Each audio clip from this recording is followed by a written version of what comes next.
Pura-pura saja. Kini tinggallah Farel dengan Sila seorang karena keluarga Farel harus kembali sebentar lagi, sudah sore, dan Arel akan pulang ke mansion. Sayang, Farel mendekat dan memeluk Sila dari belakang. Kenapa Om? Tanya Sila. Apa kamu pulang sayang? Aku kesepian. Apa tidak bisa kamu menginap di sini Maharani? Tanya Farel dengan nada manja. Sila tersenyum manis lalu memutar tubuhnya menghadap Farel. Om mau aku menginap di sini?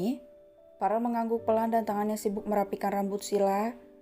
Baiklah, aku akan tidur di sini malam ini, jawab Sila. Farel tersenyum lalu memeluk Sila dengan mesra. Sila mengelus punggung Farel yang terbuka alias tidak memakai baju.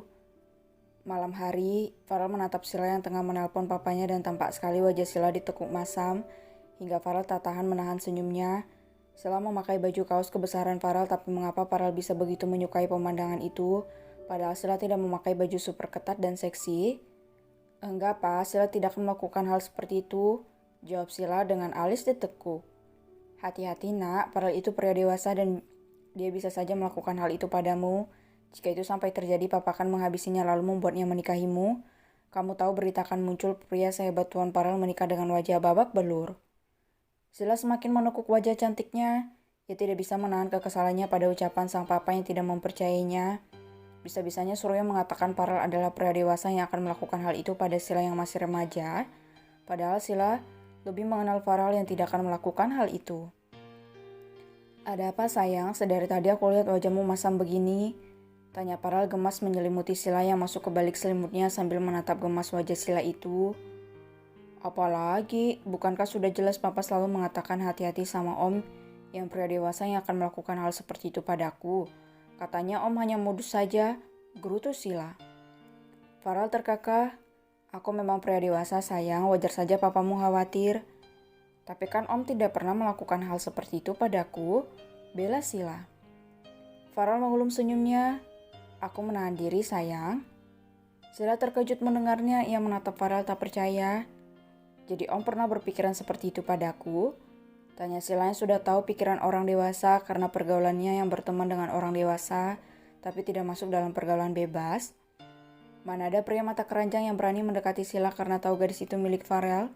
Walaupun dunia tahu Sila dan Farel ataupun Arel sudah putus, mana mungkin Farel akan diam saja. Ada pria yang berani menatap kekasihnya itu seperti itu. Tentu saja sayang, jawab Farel terkekeh. Tapi... Sila segera menjaga jarak dan perlahan melingkarkan tangannya di depan dadanya soal menjaga tubuhnya. Farel tergelak keras, hal itu membuat mata Sila terbelalak tak percaya. Om menertawaiku, tanya Sila dengan kesal. Farel duduk bersila menatap Sila dengan gemas. Sayang, aku memang pria dewasa tapi aku bisa menahan diri sayang. Aku tidak akan melakukan hal itu pada gadis yang sangat aku cintai, ujar Farel dengan lembut. Benarkah? Tanya Sila memicingkan matanya. Ya sayang, aku bisa menahan diri dari nafsu tapi aku tidak tahan jika tidak melihatmu sayang. Penyakit rinduku tidak ada obatnya selain dirimu, sambung Farel lagi membuat Sila tersenyum. Umur berapa kamu mau menikah sayang? Tanya Farel. Berapa hari lagi ulang tahunku yang ke-21 tahun dan aku mau menikah di umur 23 atau 24 tahun nanti. Jawab Sila tersenyum manis mulai menurunkan tangannya yang tadinya melindungi asetnya. 2 tahun lagi? Tanya Farel dibalas anggukan oleh Sila. Baiklah, aku akan melamarmu dengan cara yang sangat romantis, kata Farel. Siapa yang mau menikah sama Om? Kata Sila. Farel menatap Sila seketika lalu dengan gemas, Farel menarik tangan Sila dan menggelitik Sila yang memikik meminta ampun dari Farel. Ampun Om, haha, ampun geli, haha, pekik Sila. Farel memeluk Sila dengan gemas dan mencium bahu Sila berkali-kali. Kamu hanya akan menjadi wanitaku nanti sayang, aku jamin tidak akan ada pria yang berani menikahimu. Sila tertawa geli. Dasar CEO galak. Farel memeluk Sila semakin erat. Iya sayang, aku memang CEO galakmu. Sila memukul punggung Farel tapi pria itu sepertinya tidak kesakitan dengan pukulan Sila. Bersama Sila saja sudah membuat hidup Farel berwarna.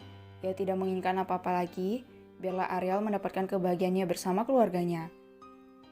Sementara di mansion, Ariel tampak kembali dengan wajah datarnya saat dirangkul oleh Nando dan Ijal yang kini berkunjung bersama-sama. Tante, Om, sapa Ijal segala menyelami kedua orang tua Ariel. Ijal tahu pria itu bukan Farel karena tahu dari Nando, tapi betapa jahatnya kedua pria itu berani mengancam Ariel akan membongkar identitasnya yang bukan Farel, hingga Ariel tak bisa mengelak. Entah mengapa Ariel tidak mau rahasianya terbongkar, ia sudah nyaman berada di keluarga itu. Ijal, bukankah kamu ada di Amerika? Kapan kamu balik, nak? Tanya Jessie dengan lembut. Hei, Ijal baru aja datang tadi siang, Tante. Jawab Ijal. Kenalkan, ini putri bungsu. Kenalkan, ini putra bungsu Tante, namanya Franz.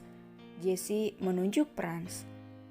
Franz bangkit dari duduknya dan menyapa Ijal yang berdecak kagum melihat Ariel dan Franz sedikit mirip. Iya nak, Tante tahu. Pasti Tante lebih senang lagi kalau bocah ini perempuan. Jessie memukul pelan tangan Ariel yang melebarkan matanya ke arah Jessie. Momi, aku laki-laki tidak mau jadi waria. Kesal Ariel mendapat gelak tawa dari yang lainnya. Hanya Jessie yang tampak begitu memanjakan teman-temannya, sementara Ariel diabaikan hanya menganga lebar. Ariel berlari lalu mengusir Ijal dari sisi mominya. Tanpa ragu ia merangkul bahu Jessie. Ini momiku, sana jauh, usir Ariel. Ijal mendengus sebal sementara Jessie diam-diam begitu senang. Tapi ia harus ikut-ikutan bersandiwara, tidak tahu pria itu bukanlah Farel melainkan Ariel. Perdebatan pun terjadi di dapur saat Ariel mengusir Ijal dan Nando yang tanpa ragu merengek manja ke mominya. Momi, aku mau sup ayam, pinta Ariel dengan datar. Ijal dan Nando mengulangi kata-kata Ariel hingga pria itu melototkan matanya. Aksi kejar-kejaran pun terjadi hingga tanpa sadar, Jessie dengan cepat menghapus air matanya, tidak ada yang tahu itu. Momi, aku mau sup ayam, ulang Franz dengan nada mencibir. Kau juga ikut-ikutan, Franz? Ariel menuding wajah tampan adiknya. Franz terkejut lalu ia berlari dikejar oleh Ariel. Ijal, Franz dan Nando mengejek Ariel yang merah padam dengan geram. Ariel mengejar mereka hingga mengelilingi Ramon di sofa tamu yang tertawa melihat tingkah pria-pria gagah itu yang bertingkah seperti bocah.